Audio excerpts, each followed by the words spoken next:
surat 78 baris yang ke-7 daripada atas. Muka surat 78 baris yang ke-7 daripada atas. Qala al-muallifu rahimahullahu ta'ala wa nafa'ana bi'ulumihi amin. Dan ketahui olehmu bahawasanya hajah kepada sabar itu melengkapi ia hajah kepada sabar akan segala masa, akan sekalian masa, akan segala masa, akan sekalian masa. Kerana barang yang mengenai, barang yang mengenai, barang yang menimpa. Mengenai ni barang yang kena lah, barang yang kena. Dia mengenai ni kalau kita cakap lain maksud dia. Tak, mengenai. Kita bermesyuarat ni mengenai apa? Tu. Itu mengenai dengan makna berkenaan tau. Ke apa? Ni barang yang mengenai ni barang yang kena lah, barang yang menimpa. Mengenai ni barang yang kena, barang yang menimpa.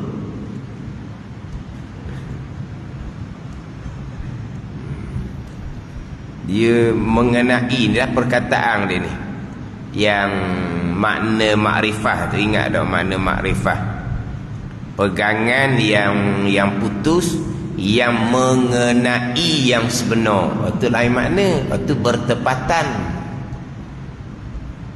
Kan makrifah tu kan permulaan agama, mengenal Allah, mengenal akan Rasul.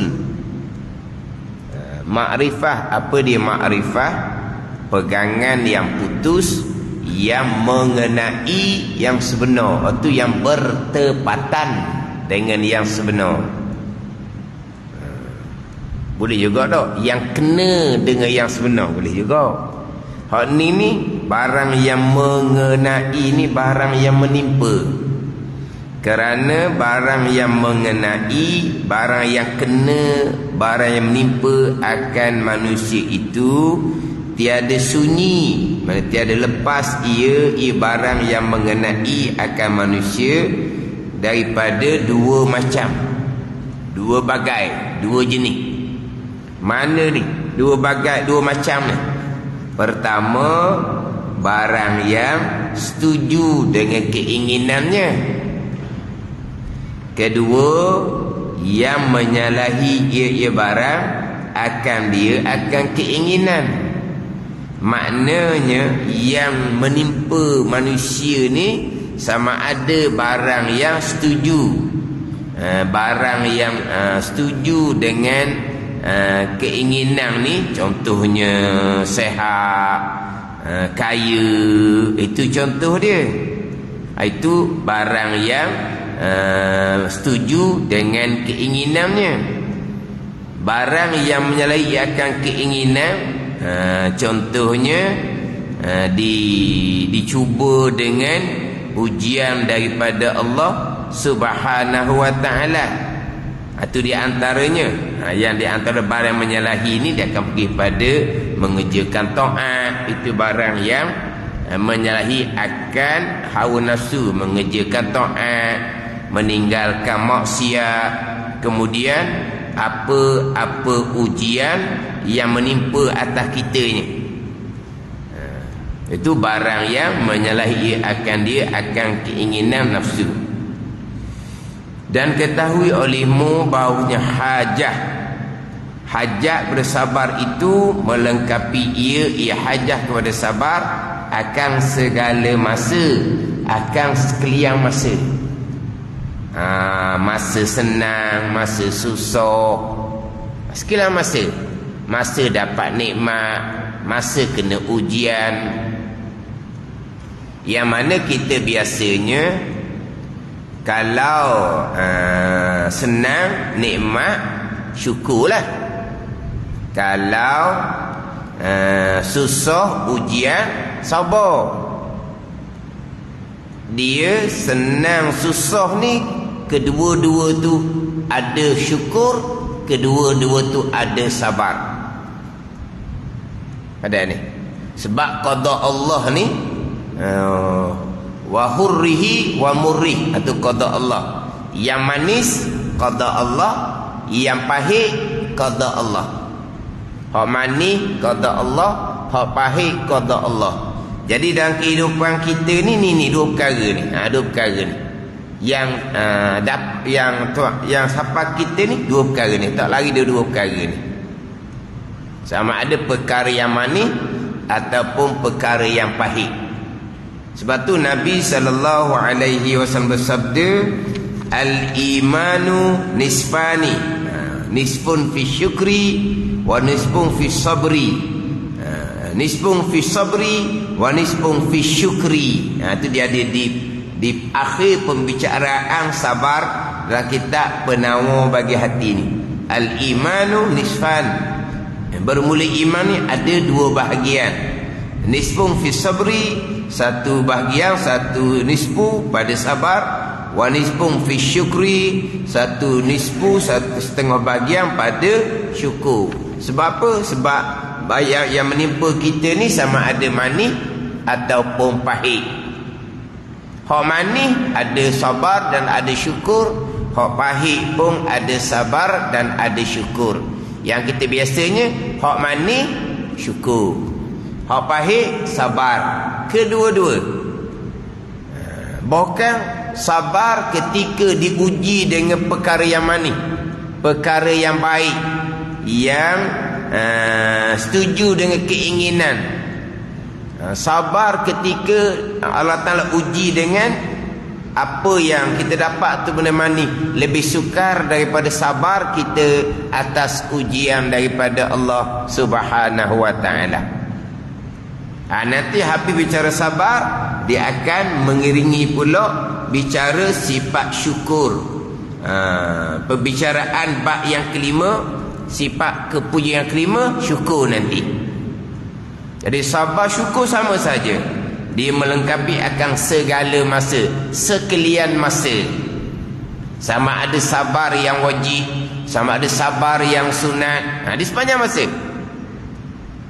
Kita hak kewajipan zahirnya semayang, siap dah semayang maghrib, tak ada dah, nanti isyak lah pulaknya.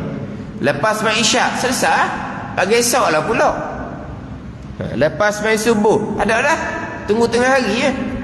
Lama tu. Mana pun kewajipannya ada masa-masa. Puasa, puasa Ramadan. Tapi sabar melengkapi segala masa sampai ke mati. Orang yang diuji dengan uzur kemudian.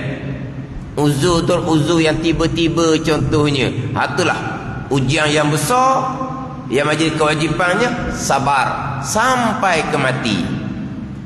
Pada masa sedang sakit itu, semayang jadi mudah, duduk mengiring, melentang, isyarat dengan kepala, isyarat dengan mata. Ketika terlantar kemudian tu, kewajipan puasa tak ada dah, tak ada dah kewajipan puasa. Kewajipan sabar sampai ke mati.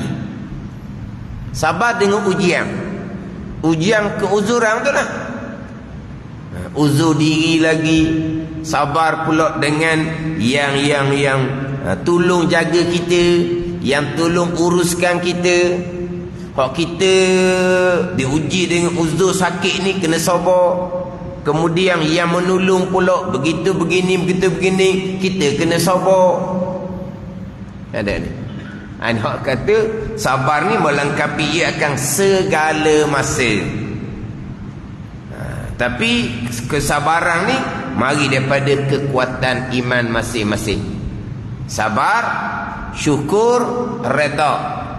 Itu tandaan orang yang beriman.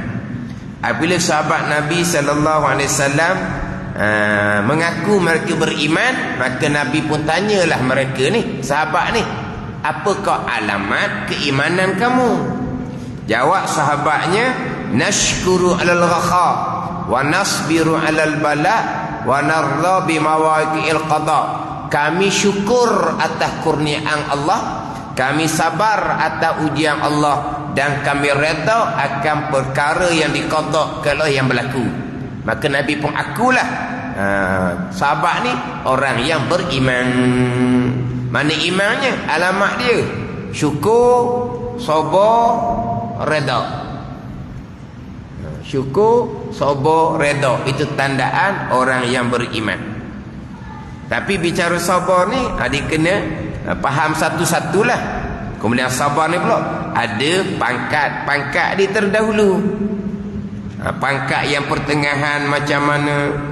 Dalam beribadah kepada Allah ni, terkadang menang sebelah yang menyuruh kepada agama, terkadang menang sebelah tentera syaitan yang menyuruh pada keinginan nafsu. Ini hak sabar pangkat pertengahan. Sabar yang menyuruh kepada agama, sabar dalam belajar, sabar dalam beramal. Satu-satu ketika hilang kesabaran, turun naik. Kemudian mujahadah, naiklah sabar ke peringkat yang paling tinggi. Tenang hati, beribadah kepada Allah Subhanahu wa taala, kekal sabar, mari daripada mujahadah akan sabar dalam masa yang lama. Zahir batin istiqamah taat akan Allah Subhanahu wa taala. Itu sabar yang peringkat yang pertama. Sabar inilah disebut dalam Quran, fala khaufun alaihim wala hum yahzanun. Tidak ada ketakutan dah jika nak mati di hari akhirah. Tak ada ketakutan dah, tak ada dah pakai menduka citakan. Sampai sabar peringkat yang paling tinggi, yang istiqamah atas taat zahir dan batin. Peringkat pertengahan ni mengerjakan ketaatan zahir dan batin. Satu ketika hilang sabar, akhirnya mengerjakan perkara maksiat mata ke, telinga ke, lidah ke. Ini orang pertengahan. Mata, telinga, lidah digunakan untuk ketaatan. Mata, telinga digunakan untuk belajar beramal. Satu ketika mata, telinga, lidah melakukan perkara yang maksiat. Mana apa? Masa tu hilang sabar. Ini hak peringkat yang pertengahan. Kemudian segera bertaubat kepada Allah Subhanahu wa taala, duka cita di hati kerana kita hilang sabar melakukan perkara yang dilarang. Bukan kata buat kebajikan kemudian hilang sabar buat maksiat, relax, tidak, duka cita dengan kemaksiatan yang dilakukan, segera bertaubat dengan Allah Subhanahu wa taala. Dia akan naik setangga sampailah tenang dalam melakukan amal ibadah zahir dan batin. Sudah terpelihara daripada melakukan kemaksiatan. Ini satu pangkat. Tapi kena kemahlah, sebab sabar atas mengerjakan ketaatan, sabar atas yang menyuruh kepada agama. Yang menyuruh pada agama ni pokok pangkalnya balik kepada ilmu. Agama kita tiga bahagian: Islam, iman dan ihsan. Yang menyuruh kepada Islam, iman dan ihsan tu balik kepada ilmu tauhid, fiqh, tasawuf, sekurang-kurangnya fardu ain. Nak pergi pada yang menyuruh kepada agama. Tapi kalau tanpa ilmu, rupa zahirnya seperti menang yang menyuruh pada agama, tapi sebenarnya menang tentera syaitan yang menipu daya anak Adam, terkadang atas rupa kebajikan. Nampak ketaatan lah. Menang sebelah yang menyuruh pada agama, tapi hakikatnya menang sebelah tentera syaitan, menang sebelah hawa nafsu. Buat amal ibadah dengan hawa nafsu sendiri, bukan berlandaskan kepada ilmu. Buat amal ibadah ni turun ilmu, bukan tu rasa gini rasa suka, gini rasa selesa. Ada amal ibadah Nabi sebut dah wal amalu tabi'uh. Amal ibadah ialah mengikut ilmu, bukan mengikut hawa nafsu sendiri. Kenapa buat gini? Berpandu pada ilmu, bukan berpandu kepada ginilah barangkali. Itu nafsu sendiri. Itu menang sebelah tentera syaitan. Itu tak ada kesabaran. Itu martabak yang paling rendah.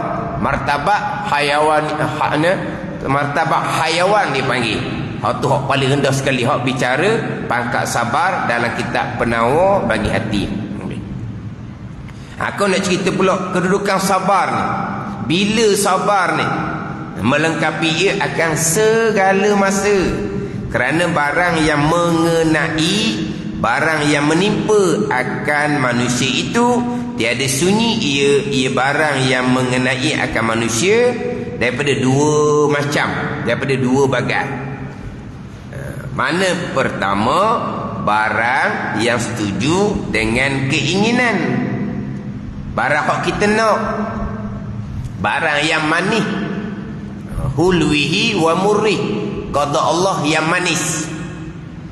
Kedua, yang menyalahi ia akan dia, yakni barang yang menyalahi ia barang akan dia akan keinginan nafsu.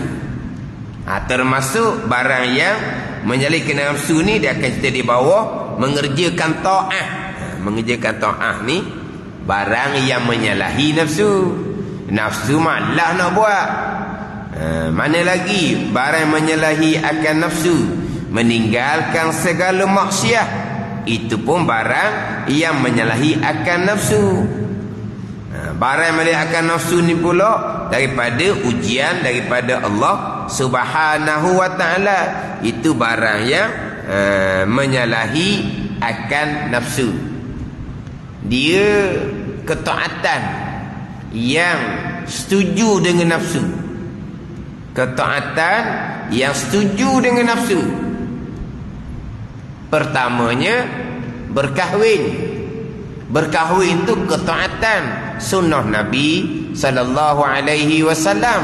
Macam mana dengan nafsu? Setuju tak? Setuju sangat-sangatlah. Itu ketaatan berkahwin, satu ketaatan sunnah Nabi sallallahu alaihi wasallam. Nafsu macam mana? Setuju molek setuju molek lah dengan nafsu. Tu di antara ketaatan yang setuju dengan nafsu. Di antaranya laginya berbuka di awal waktu. Disunatkan berbuka di awal waktu. Nafsu macam mana? Nafsu macam mana? Memang tunggu sangat. Memang tunggu nak berbuka di awal waktu. Itu ketaatan yang bersetuju dengan nafsu. Di antara laginya melewatkan sahur. Nafsu pun suka. Sebab melewatkan sahur maknanya siang hari lambatlah rasa lapar. Hak ketaatan yang lain, itu memang menyalahi akan nafsu. Sebab itulah orang tak semayang, orang tak puasa, kemudian meninggalkan maksiat, menyalahi akan nafsu. Sebab tu orang melakukan maksiat, buat maksiat pula secara terang-terang, secara bangga-bangga. Buat maksiat seolah-olahnya nak cabar Allah Ta'ala turun balak. Sebab apa? Kami akan buat maksiat secara besar-besaran. Seolah-olahnya gitu. Seolah-olahnya nak cabar balak daripada Allah Subhanahu wa ta'ala. Di tengah keadaan umat Islam di Palestin diuji oleh Allah Subhanahu wa ta'ala, ada umat Islam dia dengan bangga pula mengerjakan kemaksiatan dengan bagai-bagai helah, bagai-bagai alasan. Seolah apa itu? Seolah nak undang balak daripada Allah Subhanahu wa ta'ala. Tak ada takut-takut. Hak yang menyertai satu, yang menyokong satu. Duduk di rumah tapi sokong, oleh lah. Pada ni. Buat maksud secara terang-terang. Secara terbuka. Nak meninggalkan maksiat memang menyalahi nafsu.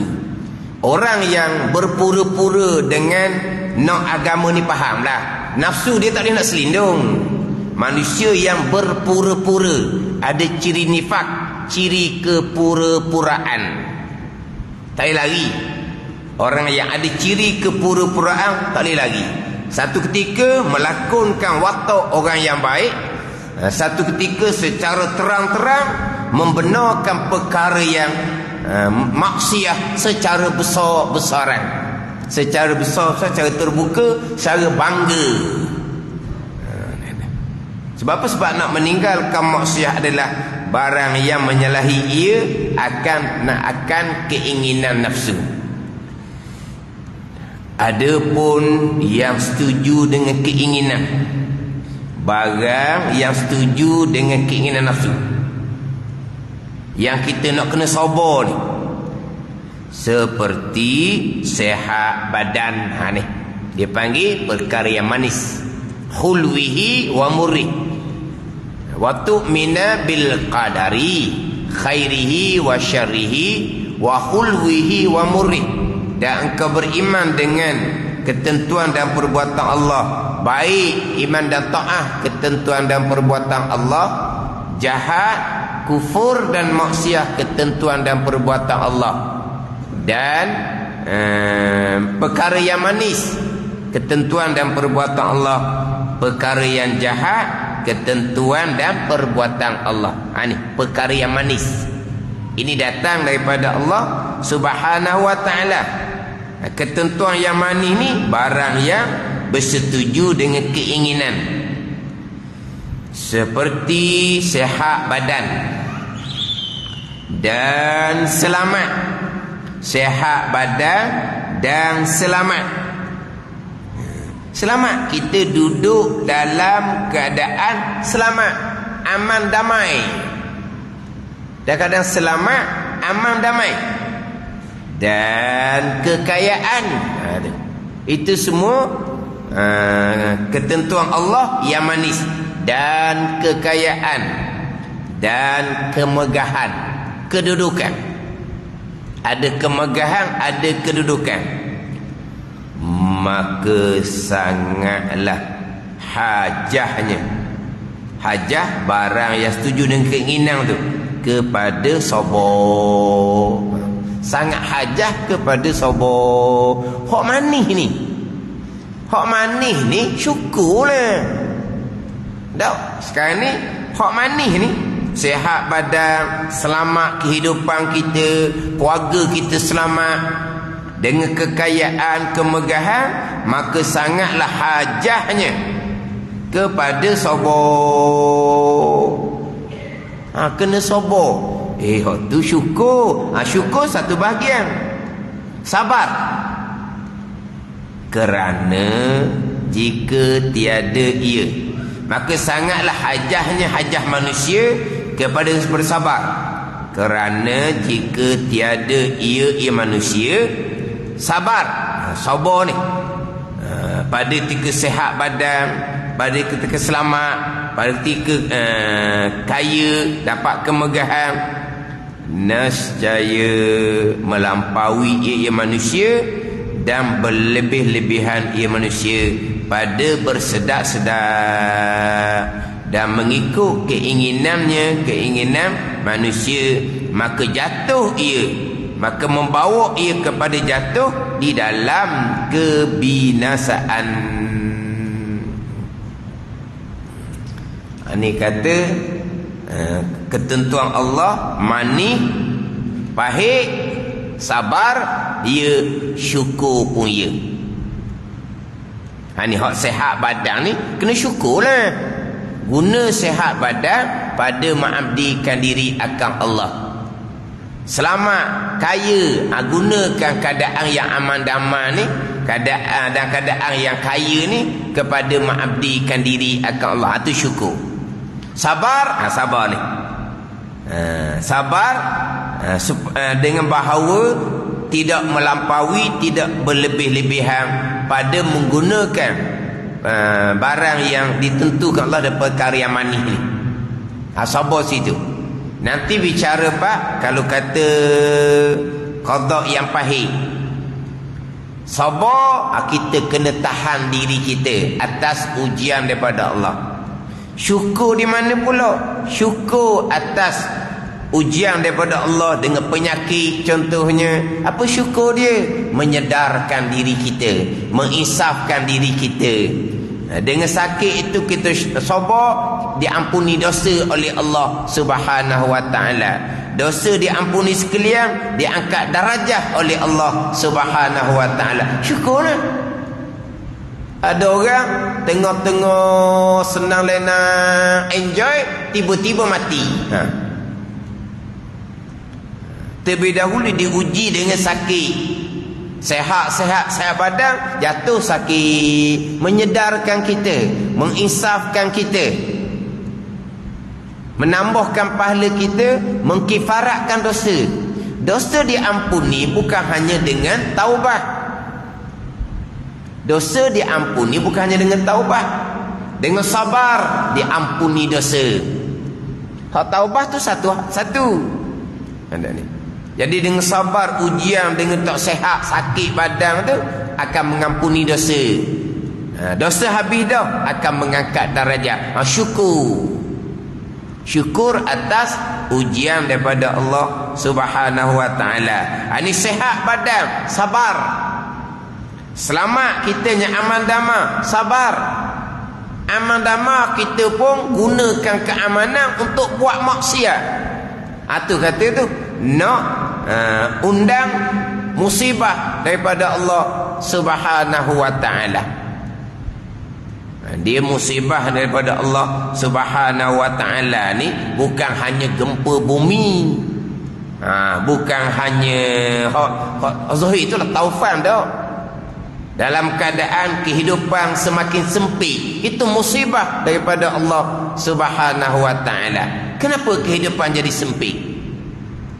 Kehidupan jadi merosot. Kenapa jadi sempit? Itu semua musibah daripada Allah Subhanahu wa taala. Allah beri keadaan selamat, tidak sabar dengan hak Tuhan beri keadaan selamat, tiba-tiba buat kemaksiatan. Ada ni. Contoh. Beberapa tahun dahulu kan, tiap-tiap awal tahun sambut tahun baru dengan buat perkara maksiat. Tuhan uji dengan tsunami bulan 11 12 dah, gitu dah. Akhir tahun.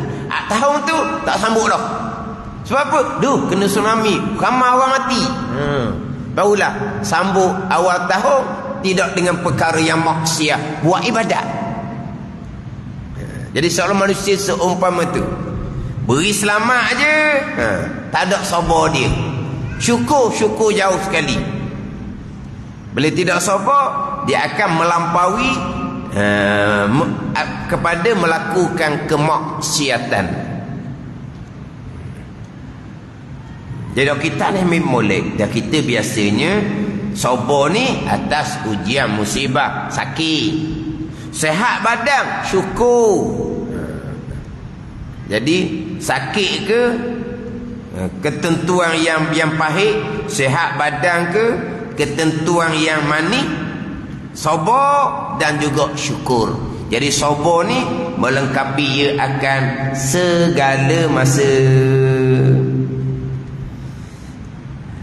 Kerana jika tiada ia manusia sabar pada waktu sehat badan, pada waktu selamat, pada waktu dapat kekayaan, nescaya melampaui ia manusia dan berlebih-lebihan ia manusia pada bersedap-sedap dan mengikut keinginan nafsu, maka jatuh ia manusia di dalam kebinasaan. Jatuh di dalam kebinasaan apabila tidak sabar dan tidak mensyukuri. Terkadang dengan sehat badan, selamat kaya, tidak sabar, tidak mensyukuri, yang timbulnya takabur.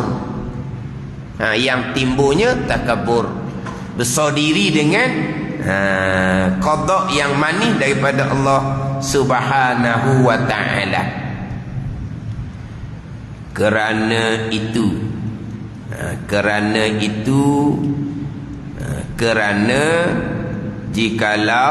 jika tiada sabar ia, nescaya melampaui ia tu.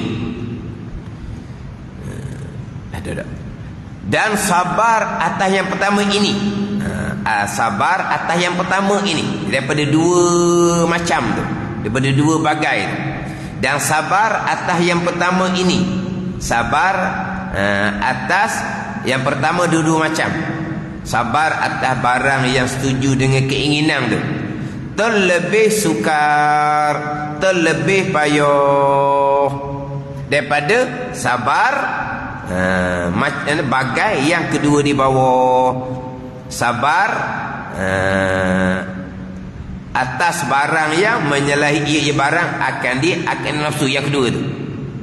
Jadi sabar atas ujian Allah, sabar atas mengerjakan taat, ia belakang tu dia akan cerita di bawah. Sebab sabar atas barang yang menyalahi akan nafsu ni ada 4 bahagian pula di bawah tu. Tapi di antaranya adalah sabar atas ujian daripada Allah. Lebih sukar sabar apabila Allah Ta'ala uji dengan sehat badan, selamat. Itu dia panggil ujian belaka. Ujian belaka daripada Allah. Perkara baik, ujian daripada Allah. Perkara buruk, ujian daripada Allah. Semuanya ujian. Kena sabar, kena syukur. Contoh, sabar atas ilmu yang dikurniakan oleh Allah, syukur atas ilmu yang dikurniakan oleh Allah. Sabar atas taufik daripada Allah kita boleh amal ibadah. Sabar dan syukur ada belaka dua-dua tu. Ilmu yang ada pada kita ni ujian daripada Allah, ujian daripada Allah. Allah tak beri taufik hidayah pada orang ibadah, ujian daripada Allah.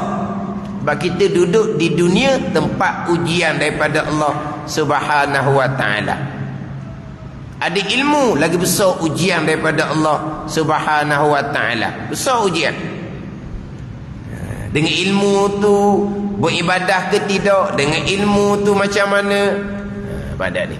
Itu perkara yang baik daripada Allah. Sabar, redha, sabar dengan syukur atas perkara yang baik yang dikurniakan oleh Allah Subhanahu wa ta'ala. Ini sabar atas perkara-perkara yang hak duniawi kita lah. Itu sabar atas ilmu dan ibadah ukhrawi kita. Sabar, syukur. Dua perkara tu. Ni hak atas sihat badan, selamat, kaya, dapat kemegahan. Sabar atas qada yang manis ni lebih sukar, lebih payah daripada sabar yang kedua di bawah. Kerana itu, kerana sabar atas yang pertama ini lebih sukar, berkata sahabah radhiyallahu anhum. Apa sahabat kata? Disudi akan kami. Disudi pada ni ujilah. Bukan sudi tak sudi ni. Macam mana sudi ke tidak, tu lain ni. Disudi ni mana? Diuji akan kami, akan sahabat dengan percubaan kesusahan. Macam mana dengan percubaan kesusahan yang menimpa para sahabat radhiyallahu anhum ketika berada di Mekah. Macam mana percubaan kesusahan sahabat ketika berada di Mekah? Maka sabar oleh kami dan disudi kami dengan percubaan kesenangan, maka tiada kami sabar. Maka tiada kami sabar. Bukan sahabat ni hilang sabar. Nak ceritanya terkadang hilang sabar. Masa Tuhan uji dengan kesusahan, kami sabar. Tuhan uji dengan kesenangan, maka tiada kami sabar. Ni mana tidak dapat kekuatan sabar sebagaimana sabar ketika sahabat diuji dengan kesusahan. Sebab itulah kata Sayyidina Umar radhiyallahu anhu, dia kata berhati-hatilah engkau daripada nikmat sebagian berhati-hati engkau daripada maksiat. Kita cermat daripada maksiat, kena hati-hati daripada nikmat. Nikmat tu kena hati-hati. Kata Sayyidina Umar radhiyallahu anhu, sihat badan nikmat, selamat nikmat, kaya dapat kemegahan nikmat, kena hati-hati. Maksiat kena hati-hati, nikmat pun kena hati-hati juga. Sebab apa? Terkadang bila dicuba dengan kesenangan, kurang kesabaran. Ada ni, tak sabar serta tidak syukur atas nikmat kesenangan daripada Allah Subhanahu wa taala. Tapi kesusahan dia panggil percubaan. Kesenangan pun sama, dia panggil percubaan. Ujian belaka. Susah ujian, senang ujian. Susah ujian, senang ujian. Nak menghadapi ujian senang ni lebih sukar, lebih payah nak menghadapi ujian kesusahan. Ada ni, nak menghadapi ujian kesusahan. Dia panggil percubaan belaka, termasuk kesenangan. Sebab itulah para aulia Allah, para aulia rahimahullah, bila mereka dikurniakan karamah, bagi mereka itulah bala ujian daripada Allah Subhanahu wa taala. Aulia dikurniakan karamah pakai macam adat. Mereka bukan tuju karamah, bukan mereka hendak karamah, tapi Allah kurniakan karamah bagi mereka itulah bala ujian daripada Allah Subhanahu wa taala. Di hati mereka tak ada langsung nak karamah tu. Wa amal ibadah nak karamah, tu dipanggil penyakit rohani.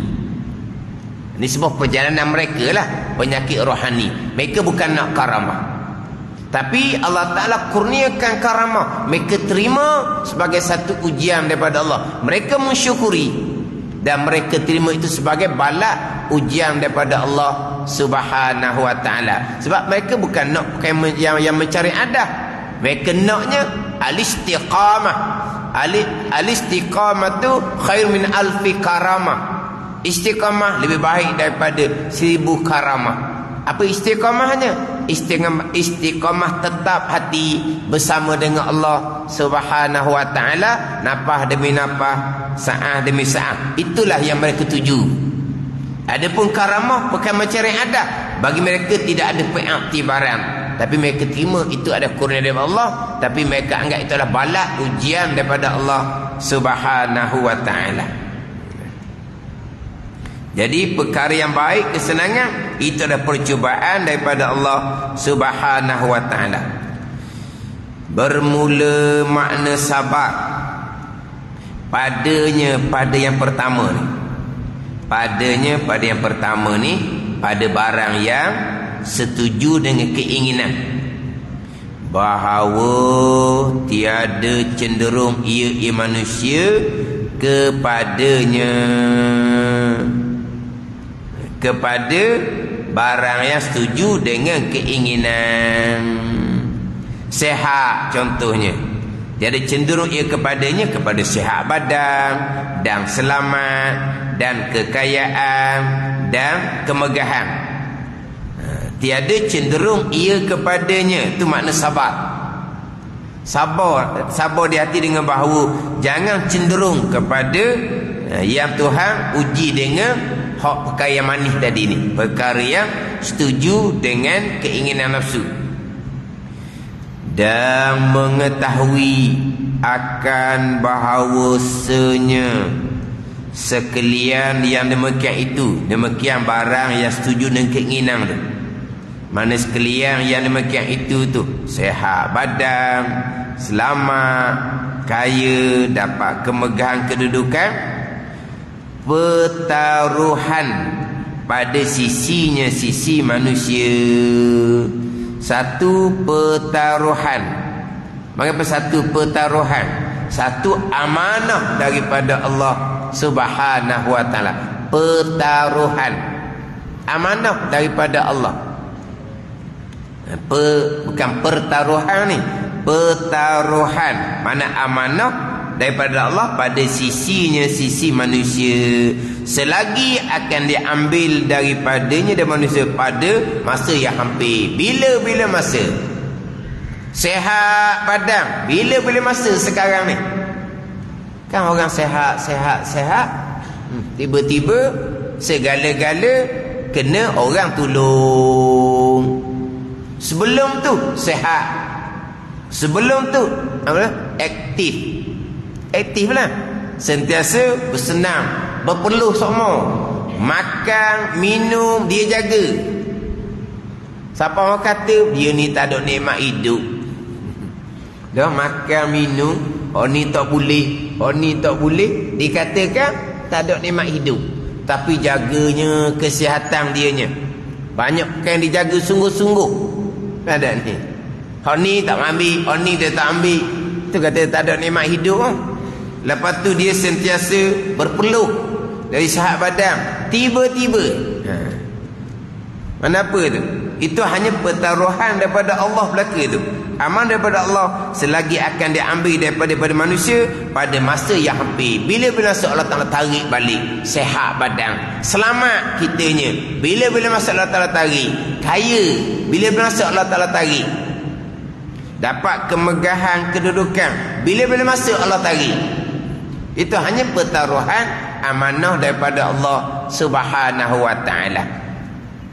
Hati tidak cenderung kepada umpama kekayaan, kemegahan.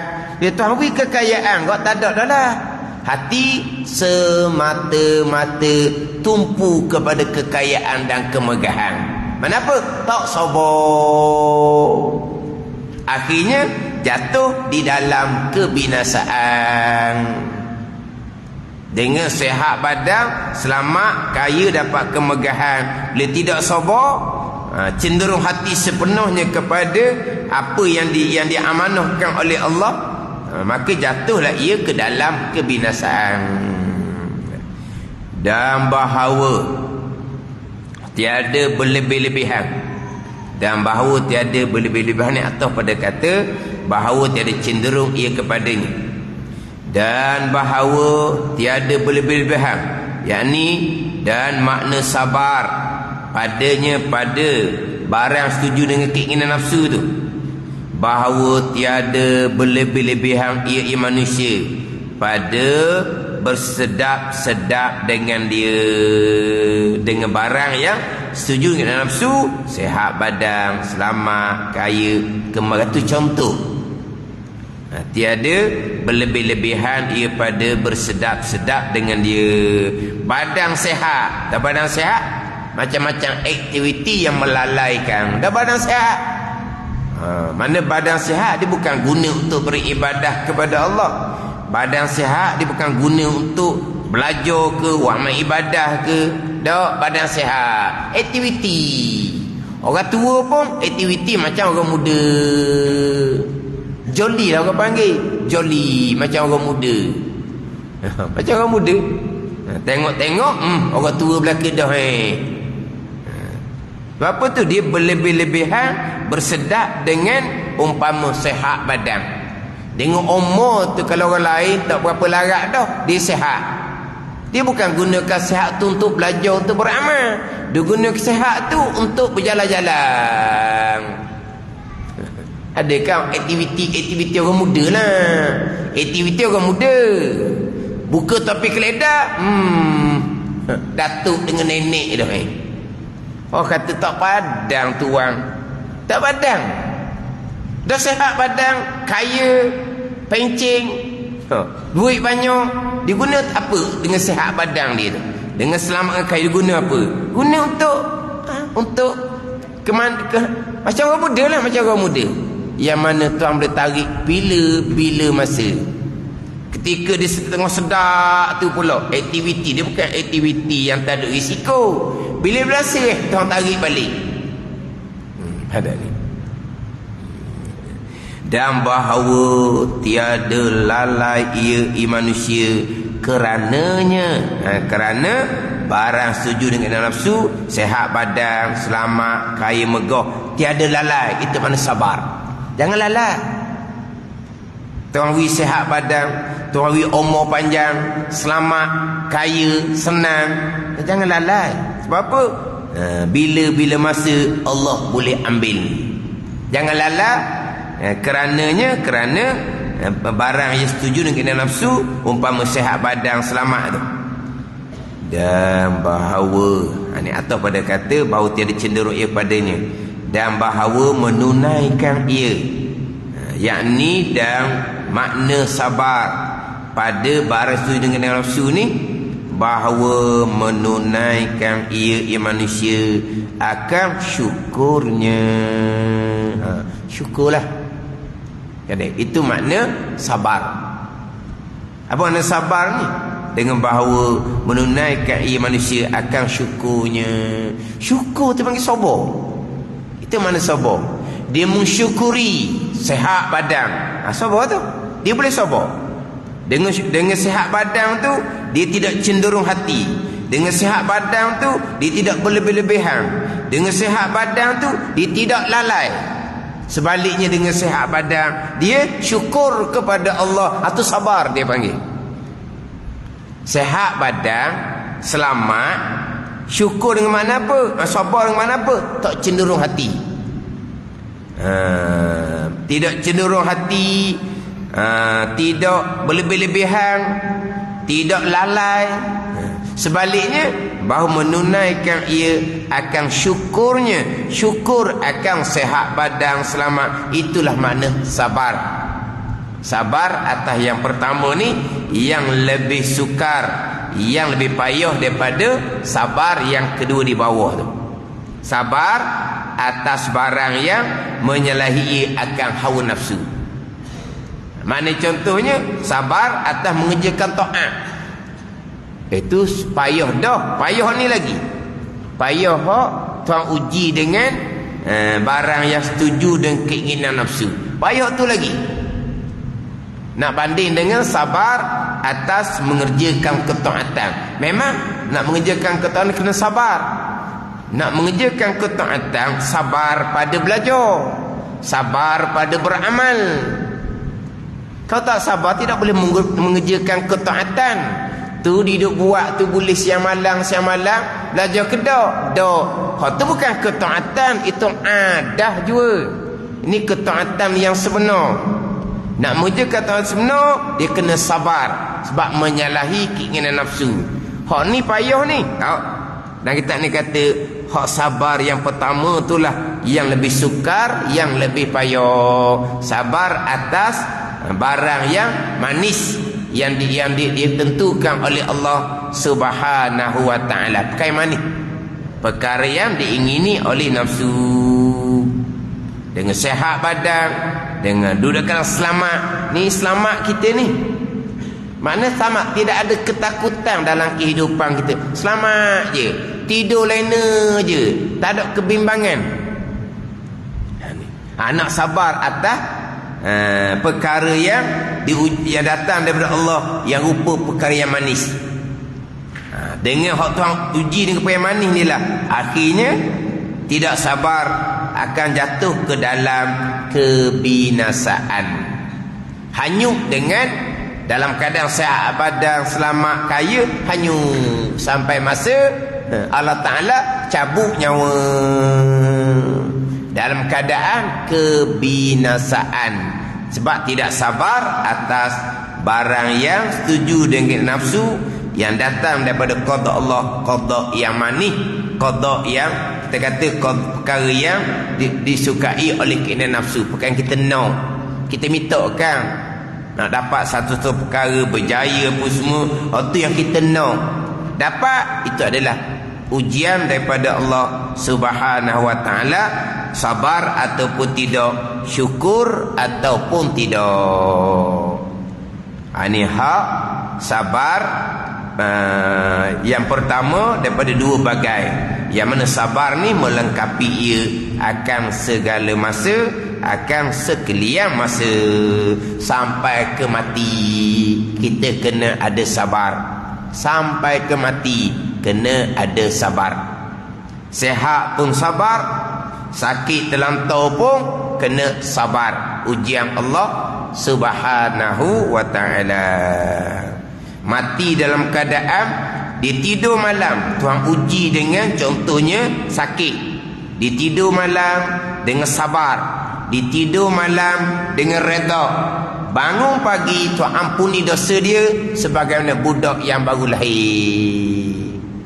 Sampai masa mati, dalam keadaan tidak ada dosa, dapat darjah kedudukan yang tinggi di sisi Allah Subhanahu wa ta'ala. Sebab tu terkadang kita tengok tutu guru sebelum meninggal, mereka uzur dalam masa yang agak lama, tetapi kalau kita ziarah mereka, tak ada macam sakit pun, tak ada macam sakit, tenang je, tak ada ni, jernih je muka, di mulut sentiasa berzikir, boleh lagi nasihat agama, boleh lagi bicara bab ilmu-ilmu agama. Ada ni. Mana tidak kita ziarah tengok bunyi dia mengeluh ke, tak ada, tenang je. Keluarga pun tenang je. Sampai masa mati, yang datang mengiringi puluhan ribu orang. Ini tandaan mereka yang dapat darajah yang tinggi daripada Allah Subhanahu wa ta'ala. Pada masa tutup guna sihat, dia menggunakan sepenuh masa untuk menyampaikan ilmu agama. Sampailah uzur diuji oleh Allah Subhanahu wa ta'ala. Sabar mereka, syukur mereka, hidup mati mereka diberkati oleh Allah Subhanahu wa ta'ala. Adapun yang kedua, macam bagai yang kedua, iaitu barang yang menyalahi, yang tidak bersetuju ia ibarat akan hawa nafsu, maka 4 bahagi pula. Tapi yang pertamalah hak sabar, yang lebih sukar, yang lebih payah. Wallahu a'lam. Bismillahirrahmanirrahim. Alhamdulillahirabbil alamin. Wassalatu wassalamu ala sayyidil mursalin wa ala alihi wa sahbihi ajma'in. Allahumma ftah alaina futuhal arifin. Allahumma allimna ilma aqdamin wa fahimna famas sabiqin warzuqna ruqat talibin. Allahumma zidna ilman wa alhiqna bis salihin. Wa sallallahu ala sayyidina Muhammadin wa ala alihi wa sahbihi wa sallam. Walhamdulillahi rabbil alamin.